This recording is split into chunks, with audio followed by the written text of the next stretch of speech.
السلام علیکم زموږ چینل ته ښه راغلاست. تاسو دغه عادت ته وګورئ. مثبت 2 ضرب د مثبت 3 مساوي کېږي له مثبت 6 سره. منفي 2 ضرب د مثبت 3 مساوي کېږي له منفي 6 سره. دا یو معنا لري. مثلا موږ 2 روپۍ قرضدار یو، نو دا قرضداري موږ منفي علامه باندې ښیي. صحیح شو، منفي ده ځکه موږ له سرمایې څخه کمیږي.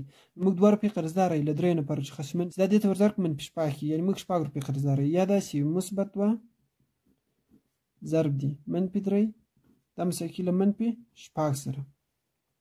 صحیح شو، یعنې موږ 3 روپۍ قرضدار یو له 2 نفرو څخه منفي 6 روپۍ قرضدار یو. مثلا داسې وي منفي 2 ضرب دی منفي 3 دا مساوي کېږي له مثبت 6 سره. صبر دا ولې مثبت 6 کېږي؟ دا منفي ضرب منفي ولې مثبت شول؟ په اجتماعي لحاظ دا څه معنا لري؟ په دې باره کې زیاتو علماو تحقیق کړی او دا ثابته کړې ده چې منفي ضرب منفي مثبت کېږي. زه دلته درته ثابتوم چې منفي ضرب منفي مثبت کېږي په ریاضیکي ډول باندې، او په اجتماعي لحاظ دا څه معنا لري دا هم درته وایم. دلته ورته وګورئ، صفر مساوي کېږي له چی سره؟ له یو څخه سي یو لاړ سي، یو منفي یو مساوي کېږي له صفر سره. اوس که چېرته زه اطراف ته منفي یو ور ضرب کړم، منفي یو ور ضرب منفي یو، نو داسې به سي منفي یو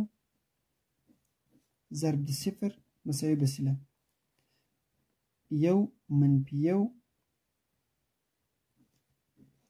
ضرب دی منفي یو. صحیح شو، منفي یو ضرب د صفر به راسي صفر. صحیح شو، دا طرف صفر شو، عدد ضرب صفر راځي صفر. دا څنګه کوم؟ دغه یو یار دې ته ورضربوم، بیا دې ته ورضربوم، بیا یې جمع حالت کې نصب، دې ته تعویضي خاصیت وایي. مثبت یو ضرب دی منفي یو، صحیح شو، جامع، بیا دې ته ورضربوم، دا به راځي منفي یو ضرب دی منفي یو.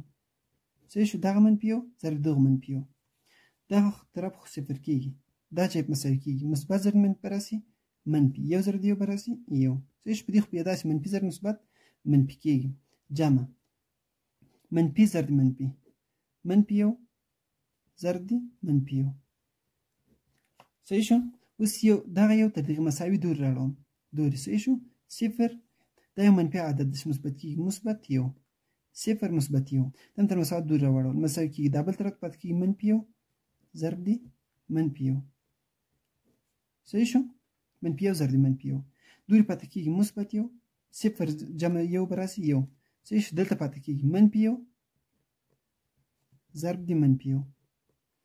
منفي یو ضرب منفي یو څه کېږي؟ مثبت یو. منفي یو ضرب منفي یو څه شو؟ مثبت یو. نو له دې څخه دا معلومه شوله چې منفي ضرب منفي څه کېږي؟ مثبت کېږي، او یو ضرب دی یو یو. اوس په اجتماعي لحاظ باندې منفي ضرب منفي مساوي کېږي له مثبت یو سره. دا څه معنا لري؟ نوره خو یو معنا لرله، دغه څه معنا لري؟ ګورئ، دا غیبت څه ده؟ غیبت دا ګناه ده، دا یو منفي عمل ده، دا یو بد عمل ده، نو موږ یې منفي ورته وایو. صحیح شو، دا یو منفي عمل ده، موږ بد عمل ته منفي وایو. صحیح شو، اوس تاسو د غیبت په نظر کې منځئ. نه کول څه شی دی؟ نه کول مثلا موږ چې یو چا ته وایم دا کار راته وکړه او دا یې نه کوي، نو زه څه وایم؟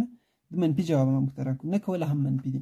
اوس وګورئ دا دواړه سره یو ځای کومه، دا منفي دا منفي، د غیبت نه کول. صحیح شو، ګوره منفي او منفي، منفي ضرب منفي څه راځي؟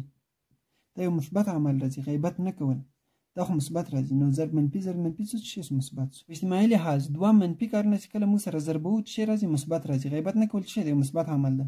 نو دې څخه په اجتماعي ډول هم دا ثابته کړه چې منفي ضرب منفي مثبت راځي. دلته په ریاضیکي ډول باندې دا ثابته کړه چې منفي ضرب منفي مثبت راځي.